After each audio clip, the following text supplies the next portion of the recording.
ভাঙড়ের ছবিটার দিকে নজর রাখবো। ভাঙড় থেকে সরাসরি রয়েছেন আমাদের প্রতিনিধি জাহাঙ্গীর হোসেন। জাহাঙ্গীর, আমি কথা বলবো জাহাঙ্গীরের সঙ্গে, তবে এই মুহূর্তে ভাঙড়ের ছবির দিকে নজর রাখবো। ভাঙড়ে আমরা জানি যে যে সমস্ত স্পর্শকাতর বুথ রয়েছে সেখানে বিশেষ করে কেন্দ্রীয় বাহিনী মোতায়েন করা রয়েছে এবং দ্বিতীয় দফার ভোট গ্রহণে নজরে ভাঙড়ও রয়েছে। ভাঙড়ও চলছে নজরদারি।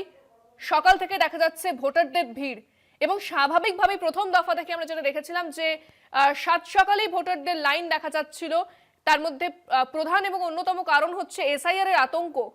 সেই আতঙ্ককে সঙ্গে নিয়ে মানুষ এবারে ভোটের লাইনে দাঁড়িয়ে পড়েছেন।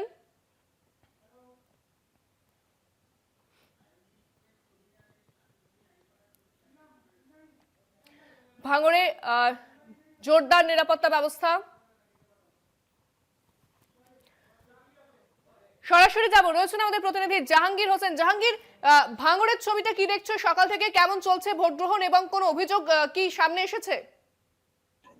একেবারে দেখো, ভাঙড়ে আমি আছি। ভাঙড়ে সকাল থেকে শান্তিপূর্ণভাবে ভোট হলেও কিন্তু তৃণমূল কংগ্রেস প্রার্থী শওকত মোল্লা তিনি যেটা অভিযোগ করছেন, রাতের অন্ধকারে ভাঙড়ে কাটাডাঙ্গা এলাকায় সেখানে সিআরপিএফ জওয়ান তারা গিয়ে বিভিন্ন এলাকায় গিয়ে সাধারণ মানুষকে হয়রানি করেছে, মারধর করেছে বলে অভিযোগ তুলছে। তবে সকাল থেকে আমরা দেখছিলাম বিভিন্ন এলাকায় যাচ্ছিলাম, সেখানে শান্তিপূর্ণভাবেই ভোট হচ্ছে এবং কলকাতা পুলিশের উচ্চপদস্থ আধিকারিক তারা বিভিন্ন এলাকায় রুটমার্চ করছেন যাতে এলাকায় কোনো রকমভাবে নতুন করে অশান্তি না সৃষ্টি হয়। পাশাপাশি কেন্দ্রীয় পুলিশ যেমন আছেন এবং কলকাতা পুলিশের আধিকারিক তারাও কিন্তু আছেন এবং আমরা হাতিশালা এলাকায় দেখছিলাম সেখানে সাজোয়া গাড়ি, সেই সাজোয়া গাড়িও কিন্তু রেডি করা আছে যাতে এলাকায় কোনো রকম অশান্তি সৃষ্টি না হয় তার জন্য। কিন্তু শুধু এখানেই শেষ নয়, এনআইএ টিম তারাও কিন্তু বিভিন্ন এলাকায় সজাগ, কারণ ভোটের আগে যে সমস্ত এলাকায় বোমাবাজি হয়েছিল বা বোম উদ্ধার হয়েছিল সেই সমস্ত ঘটনায় যারা দোষী ছিল তাদের যদি এলাকায় নতুন করে ঢুকতে না পারে বা অশান্তি সৃষ্টি না করতে পারে তার জন্যও কিন্তু এনআইএ টিম তারা তৎপর। বলা চলে একেবারে কলকাতা পুলিশ টিম যেমন রেডি আছে, পাশাপাশি সেন্ট্রাল পুলিশ এবং এনআইএ টিম সকাল থেকে তারা বিভিন্ন এলাকায় তারা যাচ্ছেন এবং যাতে এলাকায় অশান্তি সৃষ্টি না হয় সেটা নজর রাখছেন। এবং আমি এই মুহূর্তে আছি হাতিশালা একটি বুথে, যেখানে ভোটারদের দেখতে পাচ্ছেন যে পুরুষ ভোটাররা যেমন আছে, পাশাপাশি প্রচুর মহিলা ভোটাররা আছে, লম্বা লাইন। একেবারে গেটের মুখে চেকিং করে ঢুকানো হচ্ছে এবং 4 জন করে প্রতিটি বুথ কেন্দ্রের মধ্যে 4 জন পুরুষ এবং 4 জন মহিলাকে এক এক করে চেক করে তারপর ঢুকতে দেওয়া হচ্ছে। কোনো রকম জলের বোতল থেকে শুরু করে কোনো রকম কিছুই জলের বোতল, ফোন থেকে কিছুই বুথ ভেতরে নিয়ে যেতে দেওয়া হচ্ছে না। তবে একদিকে যেমন শওকত মোল্লা মুভমেন্ট করছেন, বিভিন্ন এলাকায় যাচ্ছেন, সাধারণ কর্মী সমর্থকদের কথা বলছেন এবং পাশাপাশি নওশাদ সিদ্দিকী তিনিও কিন্তু এলাকায় এলাকায় যাচ্ছেন, আইএসএফ এর কর্মী সমর্থকদের সাথে কথা বলছেন এবং এলাকায় শান্ত রাখার কথা বলছেন। নওশাদ সিদ্দিকী যেমন শান্ত রাখার কথা বলছেন, পাশাপাশি শওকত মোল্লা তিনিও কিন্তু বলছেন এলাকায় শান্তি শৃঙ্খলা বজায় রাখার জন্য। ফলে পুলিশ প্রশাসন যেমন শান্তি শৃঙ্খলা বজায় রাখার চেষ্টা করছে, পাশাপাশি দুই দুই দুই প্রার্থী তারাও কিন্তু এলাকায় শান্তি শৃঙ্খলা বজায় রাখার চেষ্টা করছে।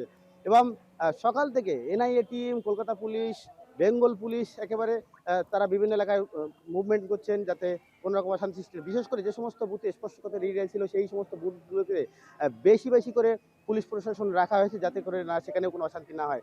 তবে গতকাল রাতে দেখেছিলাম ভাঙড়ের চালতেবাড়ি অঞ্চলের জয়পুর এবং কাটাডাঙ্গা এলাকা এবং কোষপুকুর এলাকায় সেখানে কিন্তু অশান্তি ঝামেলা হয়েছিল। সেখানে একদিকে আইএসএফ টিমের মধ্যে সমস্যা হয়েছিল, যেখানে 3 জন আইএসএফ কর্মী তারা আহত হয়েছিল, অন্যদিকে তৃণমূল কর্মীদের আহত হয়েছিল। ফলে কাল রাতে এই অশান্তি ঝামেলার ঘটনা ঘটলেও সকাল থেকে পুরো শান্তিপূর্ণভাবে ভোট শুরু হয়েছে।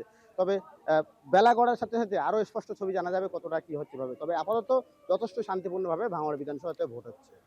ধন্যবাদ জাহাঙ্গীর। আমাদের সঙ্গে সরাসরি ছিলেন আমাদের প্রতিনিধি জাহাঙ্গীর হোসেন। সে অর্থাৎ ভাঙড়ও দেখা যাচ্ছে যে লম্বা লাইন, ভোটারদের সকাল থেকে লম্বা লাইন দেখা যাচ্ছে বিভিন্ন বুথে। শুধুমাত্র ভাঙড় নয়, যে অর্থাৎ যে 7 জেলায় নির্বাচন চলছে, দ্বিতীয় দফার ভোট গ্রহণ শুরু হয়েছে, সেখানে সকাল থেকেই ভোটারদের লম্বা লাইন এবং মানুষকে উৎসাহিত দেখা যাচ্ছে।